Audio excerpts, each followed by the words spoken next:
శ్రీ తల్పగిరి క్షేత్ర మహత్యం స్కంద పురాణముందు ప్రస్తుతించబడి ఉన్నది. వైకుంఠ వాసియగు శ్రీమన్నారాయణుడు శ్రీదేవితో భూలోక విహారము సంకల్పించి ఆదిశేషుని క్రీడా శైలము గావలసినదిగా ఆజ్ఞాపించెను. తదానుజ్ఞానువర్తి ఆదిశేషులు పినాకిని తీరమున గిరిగా ప్రభవించి సత్యలోక పర్యంతము ప్రవర్ధమానుడాయును. అంతమరియులు యజ్ఞ యాగాదులు సల్పకయే స్వర్గలోక వాసులగుచుండా దేవిన్నపము మేరకు శ్రీమన్నారాయణుడు గరుడ వాహనుడై ఆ గిరిని తన పాదముతో స్పృశించెను. అంతలో ఫణిరాజు భార్య సమేతుడై వచ్చి భగవంతుని పలు విధములు స్తోత్రము గావింప శ్రీమన్నారాయణుడు సంతుష్టుడై ఫణిరాజా ఈగిరిని పేరున సమస్త పద్మనాభ యనియు తల్పగిరి యనియు ప్రసిద్ధ నొందగలదని అనుగ్రహించెను. కొంతకాలం గడిచిన పిదప కశ్యపు మునీంద్రుడు శ్రీరంగాధ్యనేక పుణ్యక్షేత్రములు సేవించుచు ఇచ్చట పాండరీక యాగము చేయుచుండా ఏకాదశ దినమున ఒకానొక సమయమున భగవంతుడా విర్భవించి నా వపను పరిగ్రహించును. అంతటా కశ్యప మహర్షి ఈ క్షేత్రముందు శేషసాయి వెలసి శ్రీ రంగాది స్వయం భక్త క్షేత్రాలపై ఏ ప్రీతియున్నదో ఇచ్చటను అట్టి ప్రీతిలను గ్రహించమని ప్రార్థించెను. తదాదిగా క్షీరసాగరశయన నారాయణుడు శ్రీ రంగనాథస్వామిగా వెలయ ఈ క్షేత్రము ఉత్తర శ్రీరంగమని కీర్తింపబడుచున్నది. పూర్వము ఇచ్చట 12 పాయలుగా చీలి అంతర్వేదిగా అనగా డోబ్ ఏర్పడి పవిత్రమైనది. దక్షిణపు పాయ పూడిపోయి వృద్ధి పినాకిని నామాంతరమందినది. శ్రీరంగం అనగా తమిళనాడు శ్రీరంగపట్టణం మైసూరులలో వెలసియున్న శయనమూర్తులు కూడా కావేరీ నది అంతర్వేదులందే ఆరాధింపబడుచున్నారు. క్రీస్తు శతకం 7-8 శతాబ్దములలో పల్లవ చక్రవర్తులు సింహపురి పట్టణాన్ని పరిపాలించి ఇదేవా దేవుని ప్రతిష్ఠించారు. 12వ శతాబ్దములో అనగా రాజమహేంద్రవర అనగా రాజమంద్రుడు ఉభయ కులోత్తుంగ చోళుడు కావేరి గోదావరి మధ్య దేశాన్ని పాలించి ఈ ఆలయానికి గర్భగుహోదులను నిర్మింపజేసినాడు. 13వ శతాబ్దంలో జటావర్మ సుందర పాండ్యుడు మనుమసిద్ధిని జయించి ఈ ఆలయంలో వీరాభిషేకము చేయించుకుని స్వామివారి కైంకర్యానికి మడిమాన్యాదులిచ్చినాడు. క్రీస్తు శతకం 1849వ సంవత్సరంలో శ్రీ యరగుడిపాటి వెంకటాచలం పంతులు గారు తూర్పు రాజగోపురం నిర్మించారు. 90 సంవత్సరముల కుపూర్వం శ్రీమాన ముప్పిరాల నరసింహాచార్యుల వారు బంగారు గరుడ వాహనం అందాల మంటపము మొదలగు ప్రసిద్ధ కైంకర్యములు చేసినారు.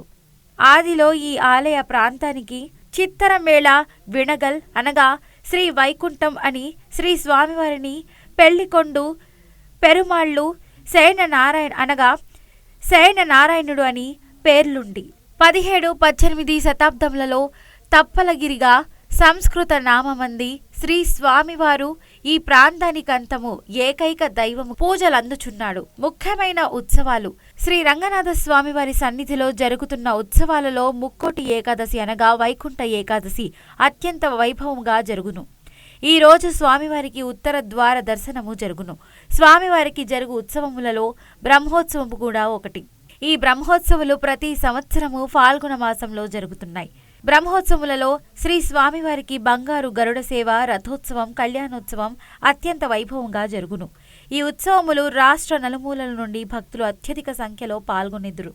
రథసప్తమి రోజున శ్రీ స్వామివారికి సప్తవాహన సేవలు అత్యంత వైభవంగా జరుగుతాయి. శ్రీమతే రామానుజాయ నమః. నా పేరు డాక్టర్ టివి నరసింహాచార్యులు.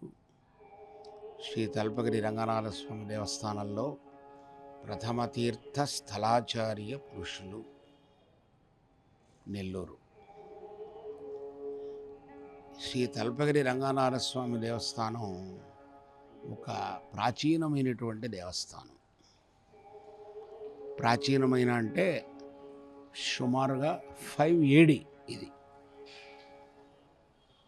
అయితే మధ్యకాలంలో అనేక రాజులు, అనేక మంది ఇక్కడికి వచ్చి భూరి విరాళాలిచ్చి అనేకములైనటువంటి కైంకర్యములు అంటారు, సేవలు చేశారు. ఒక రాజు ఒక మంటపాన్ని కట్టించారు, మరొకరు చోళుల కాలంలో ప్రాకారాలు కట్టించారు, మరొక కులోత్తుంగ చోళుడు మరొక మంటపాన్ని కట్టించారు. ఆ తరువాత రోజుల్లో కొద్ది రోజులకు రాజుల యొక్క దృష్టి దీని మీద లేకుండా చోళుల పరిపాలన తరువాత ఇది కొంచెం శిథిలమైంది కొంత. ఆ తరువాత 1770 ప్రాంతంలో దీన్ని మళ్ళీ పునరుద్ధరణ చేశారు. ఆ ప్రాచీన వైభవాన్ని తీసుకురావాలి అని ప్రయత్నం చేశారు. ప్రధానంగా ఇది కశ్యప మహర్షి ఇక్కడ పౌండరీక యాగం అని ఒక యజ్ఞం చేశారు. ఆ యజ్ఞంలో మరి 11వ రోజుకి స్వామివారు ప్రత్యక్షమై ఆయనే కశ్యపుని యొక్క ప్రార్థన మేరకు ఇక్కడే నివాసం చేస్తూ రంగనాథుడుగా అవతరించి ఉన్నట్టుగా స్థల పురాణం చెప్తుంది. ఇక్కడి స్థల పురాణాన్ని ప్రతి సంవత్సరం పంగుని ఉత్తిరమ్మని రంగనాయకి అమ్మవారి యొక్క అవతార ఉత్సవములు 5 రోజులు జరుగుతుంది. ఆ 5 రోజులలో స్వామిని అమ్మవారిని ఇద్దరినీ కూడా కూర్చోబెట్టి ప్రతిరోజు సాయంత్రం పూట స్థల పురాణ పఠనం అని జరుగుతుంది. ఆ పఠనం నేనే చేసేది. మొదటి 3 రోజులు పినాకిని తీర్థ మహత్యాన్ని, చివరి 2 రోజులు తల్పగిరి క్షేత్ర మహత్యాన్ని ఇక్కడ వివరంగా చెప్తారు. ఎవరైనా భక్తులు వినాలి అనుకుంటే ఆ రోజుల్లో రావచ్చు. సరే, ఇకపోతే ఈ క్షేత్రంలో అనేకములైనటువంటి అందరూ ఆళ్వార్లు, ఆచార్యులు, పన్నిద్దరు వేంచేసి ఉన్నారు. ఆళ్వార్లు దాదాపుగా అందరూ వేంచేసి ఉన్నారు. ఆచార్యులలో 7 మంది ఆచార్యులు వేంచేసి ఉన్నారు. ఈ ఆళ్వార్ల ఆచార్యుల యొక్క ప్రతినిత్యము వారి వారి తిరునక్షత్రములను ప్రతి మాసంలోనూ వాళ్ళ తిరునక్షత్రాన్ని విశేషంగా చేస్తారు. అంటే తిరుమంజనం, సేవ, శాత్తుమరై అనేటువంటి కార్యక్రమంలో చేస్తుంటారు. ఇది కాకుండా స్వామివారికి 2 ఏకాదశులు, ఒక అమావాస్య, ఒక పౌర్ణమి, ఒక సంక్రమణం అనేటువంటి 5 రోజుల్లోనూ కూడా స్వామివారికి తిరుమంజనం జరిగి సాయంత్రం పూట మరి గోపుర ఉత్సవం చేస్తారు. ప్రతి శుక్రవారం రంగనాయకి అమ్మవారికి తిరుమంజనం జరిగి విశేషమైనటువంటి ఆరగింపుతో సాయంత్రం పూట శుక్రవారం రోజున శిరియ తిరుమడల్ అనేటువంటి ప్రబంధంతో ప్రాకార ఉత్సవం చేస్తారు. ఇది నిత్యపడిగా జరిగేటువంటి విశేషాలు. ఇది కాకుండా నవరాత్రి ఉత్సవములని అమ్మవారికి ఉత్సవాలుగా 9 రోజులు, పంగుని ఉత్సవం అనేటువంటి పేరుతో తాయార్లకు, రంగనాయకి తాయార్లకు విశేషంగా 5 రోజులు, ఆ తర్వాత తిరువాడిపురం అనేటువంటి పేరుతో ఆండాళమ్మవారికి 10 రోజులు, భగవద్ రామానుజుల వారికి 10 రోజులు విశేషమైనటువంటి ఉత్సవాలు చైత్రమాసంలో జరుగుతుంది. ఇది కాకుండా విశేషమైనటువంటి మహోత్సవంగా చెప్పబడే బ్రహ్మోత్సవాలు, తరువాత అధ్యయనోత్సవాలు అనేటువంటి పేరుతో పహల్పత్తు, రాపత్తు అని ముక్కోటి ఏకాదశికి ముందు 10 రోజులు, ముక్కోటి తర్వాత 10 రోజులు జరుగుతుంది. అది కూడా విశేషమైనటువంటి వైభవంగా జరిగేటువంటి ఉత్సవాల శ్రేణికి చెందింది. అంటే ఇక్కడ ఆళ్వార్లు అనేటువంటి వారందరూ కూడా భగవంతుని యొక్క దివ్య ఆయుధములే ఆళ్వార్లుగా అవతరించారు. వారికి ఇక్కడ విశేషాలు జరుగుతుంది. ఆ ఆళ్వార్లు అనుగ్రహించినటువంటి దానినే నాలాయిర దివ్య ప్రబంధం అనేటువంటి పేరుతో తమిళ ప్రబంధాలుగా చెప్తారు. దాన్ని ఇక్కడ చక్కగా అనుష్ఠానంలో పెట్టి ఉన్నారు, జరుగుతూ ఉంటుంది. ప్రతినిత్య కార్యక్రమాలలో తెల్లవారిపూట తిరువారాధన అయిన తరువాత, అంటే మొట్టమొదట తెల్లవారి విశ్వరూప దర్శనం, ఆ తర్వాత సాలగ్రామ తిరుమంజనం, తిరువారాధన, ఆ తరువాత తిరుప్పావై సేవ, నైవేద్యం, తిరుప్పావై శాత్తుమర, తర్వాత ఆళ్వారాచార్యులకి ఏదైనా ఉంటే తిరుమంజనం, మళ్ళీ సాయంత్రం మధ్యాహ్నం 11:30 గంటలకు 2వ గంట నివేదన, సాయంత్రం 7 గంటలకు తోమాల సేవ, తర్వాత 8:15కు రాత్రి గంట నివేదన. ఈ ప్రకారంగా ఈ దేవాలయంలో ప్రతిరోజు కూడా 3 ఆరాధనలతో విశేషంగా జరుగుతూ ఉంటుంది. శ్రీమతే రమ్యజామాతృ మునీంద్రాయ మహాత్మనే శ్రీరంగ వాసినే భూయాత్ నిత్యశ్రీర్నిత్యమంగళం. నా పేరు రాకేష్ అండి, నెల్లూరు. ఇక్కడ ఈ గుడికున్న ప్రాముఖ్యత ఏంటంటే, శ్రీరంగం తర్వాత ఇక్కడ నెల్లూరులోనే ఇది చాలా ఫేమస్. చాలా బాగుంటుంది టెంపుల్. ఎన్నో పురాతన కాలం నుంచి ఉంది టెంపుల్. ఇది నెల్లూరుకే చాలా ప్రసిద్ధమైంది. ఇక్కడ అందరూ పూజారులు కానీ అందరు కానీ మొత్తం శాస్త్రోక్తంగా పూజలు చేస్తారు. పాంచరాత్ర యాగం ప్రకారం మొత్తం అన్ని పూజలు కానీ అన్నీ టైం టు టైం శ్రీరంగం లాగా ఎట్లా జరుగుతాయో సేమ్ అలానే జరుగుతుంది. ఉదయం మార్నింగ్ తెరదీసి సుప్రభాతం కాడ నుంచి తర్వాత పవళింపు సేవ వరకు మొత్తం అన్ని కార్యక్రమాలన్నీ సవ్యంగా జరుగుతాయి. ఇది చాలా ప్రసిద్ధమైన గుడి. శ్రీరంగం తర్వాత ఇదే, అది ఉత్తర శ్రీరంగం అంటారు, దక్షిణ శ్రీరంగం అంటారు. ఇది ఉత్తర శ్రీరంగం అనమాట. ఇది పెన్నా నది ఒడ్డున ఉంది. చాలా ప్రసిద్ధమైన దేవాలయం.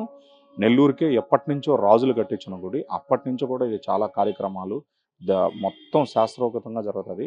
పౌర్ణమికి గరుడు సేవ చేస్తారు. తర్వాత వచ్చేసి మన బ్రహ్మోత్సవాలు అంగరంగ వైభవంగా చేస్తారు.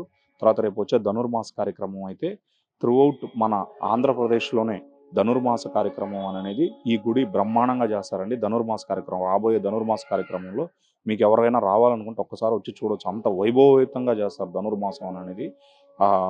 ఉదయం సాయంత్రం 2 పూట్ల పగల్పత్తు రాపత్తు ఉత్సవాలు అని చెప్పానని, ఇది జనవరిలో రాబోయే ధనుర్మాసంలో. తర్వాత బ్రహ్మోత్సవాలు, తర్వాత ప్రతి పౌర్ణమికి గరుడు సేవ, పౌర్ణమికి గరుడు సేవ చేస్తారు. పూజారులు కూడా అందరూ శాస్త్రోక్తంగానే పూజలు చేస్తారు. చాలా దివ్యమైన దేశం అండి ఇది. చాలా దివ్యమైన, అసలు యాక్చువల్గా దీన్ని వచ్చేసి 109వ దివ్య దేశంగా వర్ణిస్తారు. మొత్తం 108 దివ్య దేశాలు, కానీ ఇది వచ్చేసి 109వ దివ్య దేశం అంటారు అనమాట. అంత అద్భుతమైన క్షేత్రం ఇది. ఈ క్షేత్రం గురించి వర్ణించాలంటే నాకున్న వొకాబులరీ సరిపోదండి. అంత బ్యూటిఫుల్ క్షేత్రం ఇది. చాలా బాగుంటుంది. పూజలు కూడా అంత బ్రహ్మాండంగా చేస్తారు. అది నమస్కారం.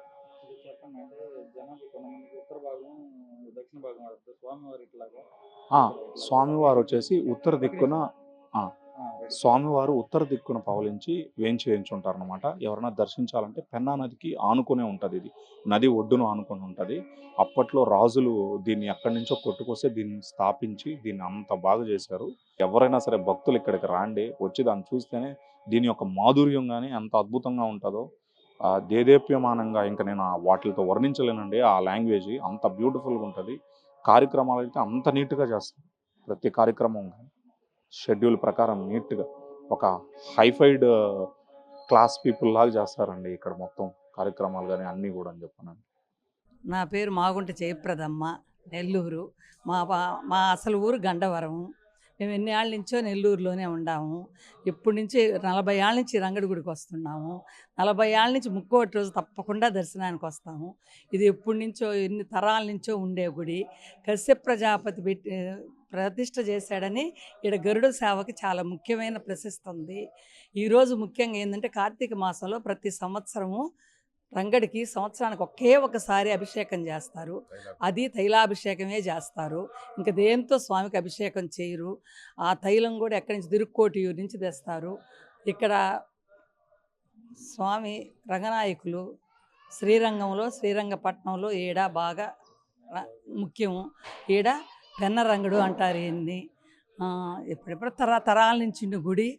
అయ్యవార్లు కానీ ఇక్కడ బ్రహ్మోత్సవాలు కానీ అలంకారాలు కానీ అన్నీ చాలా బాగా చేస్తారు స్వాములు.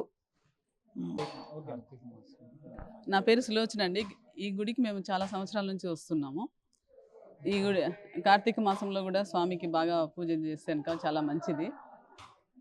చాలా ఏళ్ళ నుంచి దీపాలు వెలిగించడం కానీ చాలా ప్రాశస్త్యం గల గుడి, పురాతన గుడి కాబట్టి స్వామికి చాలా మహిమ ఉంది. ఇక్కడ మేము చాలా సంవత్సరాల నుంచి వచ్చి ఇక్కడ పూజ చేసుకుని స్వామికి దీపాలు వెలిగించి చేస్తున్నామండి. నెల్లూరు రంగనాయక స్వామి టెంపుల్. ఈ టెంపుల్ చాలా పవిత్రమైనది. ధనుర్మాసంలో పొద్దున్నే వచ్చి పూజలు చేసుకొని అభిషేకాలు, స్వామికి అర్చనలు స్వామికి చాలా బాగా జరుగుతాయండి. చాలా పవిత్రమైనది ఈ గుడి. ఎప్పటి నుంచో ఉంది కాబట్టి ఓల్డ్ టెంపుల్. స్వామికి కూడా చాలా మహిమలు కలవు. ఇక్కడ చాలా మంచిగా మాకైతే చాలా ఇక్కడికి వచ్చి పూజ చేసుకుంటే చాలా మనశ్శాంతి అన్నీ బాగుంటుందండి. నా పేరు సునీత. మేము కేరళ నుంచి వచ్చాము. నా ఊరు ఇదే నెల్లూరే. నన్ను కేరళలో పెళ్లి చేసి ఇచ్చారు. అక్కడ అనంత పద్మనాభ స్వామి, ఇక్కడ రంగనాథ స్వామి. మేము అక్కడ నుంచి ఇక్కడ దండం పెట్టుకునేదానికి వచ్చాము. మాకు ఈ గుడి రంగనాథ స్వామి తెలుగు అంతగా రాదు, అయినా మేము అక్కడ నుంచి ఈ దేవుడికి దండం పెట్టుకునేదానికి ఇక్కడికి వచ్చాము. నెల్లూరు జిల్లాలోని తల్పగిరి రంగనాథ స్వామి ఆలయం యొక్క ప్రాముఖ్యత. ఈ ఆలయం దేశంలోనే రెండో ఆలయం. మొట్టమొదటిసారిగా అనంత పద్మనాభ స్వామి ఆలయం, తర్వాత నెల్లూరు జిల్లాలోని వెలిసిన శ్రీ తల్పగిరి రంగనాథ స్వామి ఆలయం యొక్క ప్రాముఖ్యత గురించి ఈవో శ్రీనివాసరెడ్డి మనతో ఉన్నారు. దీని పూర్తి వివరాలు ఒకసారి అడిగి తెలుసుకుందాం. సార్ చెప్పండి సార్. నమస్కారం సార్. నెల్లూరు నగరంలో వేంచేసి ఉన్న శ్రీ తల్పగిరి రంగనాథ స్వామి వారి దేవస్థానం నెల్లూరు పేరు తలుచుకుంటేనే ఫస్ట్ గుర్తొచ్చే దేవస్థానం ఇది. ఎంతో పురాతనమైన క్షేత్రం ఈ క్షేత్రం. అలాగే ఉత్తర శ్రీరంగంగా ఈ క్షేత్రానికి పేరుంది. అలాగే ఈ దేవస్థానం నెల్లూరుకి తలమానికంగా ఉన్న దేవస్థానం ఇది. ఈ దేవస్థానం ఈ పురాతనమైన ఈ క్షేత్రంలో భక్తులు గతంలో ఇప్పుడు పెరుగుతున్నారు, క్రమక్రమంగా పెరుగుతున్నారు. భక్తులకు కావాల్సిన సౌకర్యాలు మెరుగుపరచడానికి కూడా రాష్ట్ర దేవాదాయ శాఖ మంత్రులు శ్రీ ఆనం రామనారాయణ రెడ్డి గారు, అలాగే పొంగూరు నారాయణ గారు, అలాగే నెల్లూరు పార్లమెంట్ సభ్యులు వేమిరెడ్డి ప్రభాకర్ రెడ్డి గారి సహకారంతో ఈ దేవస్థానానికి మాస్టర్ ప్లాన్ ఒకటి తయారు చేయటం జరుగుతుంది. ఈ మాస్టర్ ప్లాన్ ప్రకారం దేవస్థానాన్ని అభివృద్ధి చేయడానికి త్వరలో అన్ని చర్యలు తీసుకుంటామని తెలియజేసుకుంటున్నాం. ఆలయాన్ని అభివృద్ధి చేసేందుకు ఎటువంటి చర్యలు తీసుకోబోతున్నారు? అదే సార్, ఈ దేవస్థానాన్ని మాస్టర్ ప్లాన్ ఒకటి తయారు చేయటం జరుగుతుంది. మాస్టర్ ప్లాను త్వరలో ఒక నెల రోజుల లోపలే రెడీ అవుతుంది. అలాగే ఈ దేవస్థానానికి ముందు ఈ ప్రైవేటు వ్యక్తుల ఇళ్ళు ఉన్నాయి. అలాగే ఒక పక్కన ఇన్కమ్ ట్యాక్స్ వారి స్థలం ఉంది. ఈ స్థలాలన్నీ కూడా దేవస్థానం తరపున తీసుకోవడానికి ప్రయత్నాలు చేస్తున్నాము. అందులో కొంతమంది తమ సంసిద్ధత తెలియజేశారు దేవస్థానానికి అందజేస్తానికి. ఈ దేవస్థానం ప్రధాన సమస్య ఏదంటే ట్రాన్స్పోర్ట్ సౌకర్యం లేదు సరిగా. అలాగే ఇరుకు రోడ్లు ఉన్నాయి. ముందు రంగనాథ స్వామి గుడికి రావడానికి రైల్వే గేట్ ఒకటి అడ్డంగా ఉంది. ఇవన్నీ కూడా సరిదిద్దవలసిన అవసరం ఉంది. అలాగే పెన్నా నది దగ్గర ఉన్న రైల్వే గేట్ కూడా అండర్ బ్రిడ్జి రెడీ అవుతుంది. అది రెడీ అయితే కొంత సమస్య తీరుతుంది. అలాగే ఇక్కడ గుడికి వచ్చిన భక్తులు తన వాహనాలు నిలుపుకునేదానికి కూడా సరైన స్థలం లేదు. అది కూడా ఈ మాస్టర్ ప్లాన్లో మేము అన్ని సౌకర్యాలతో వాహనాలు పార్కింగ్ కూడా ఏర్పాటు చేయటం జరుగుతుంది.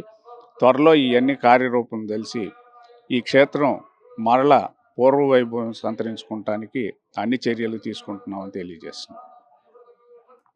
ఆలయాన్ని మరింత అభివృద్ధి చేసేందుకు ఈవో శ్రీనివాసరెడ్డి చర్యలు తీసుకుంటున్నారు. అదేవిధంగా దీనికి సంబంధించి ప్రణాళిక కూడా త్వరలో సిద్ధం అవుతున్నట్లు చెబుతున్నారు. కెమెరామెన్ అభిషేక్తో మళ్ళీ బీఆర్కే న్యూస్ నెల్లూరు.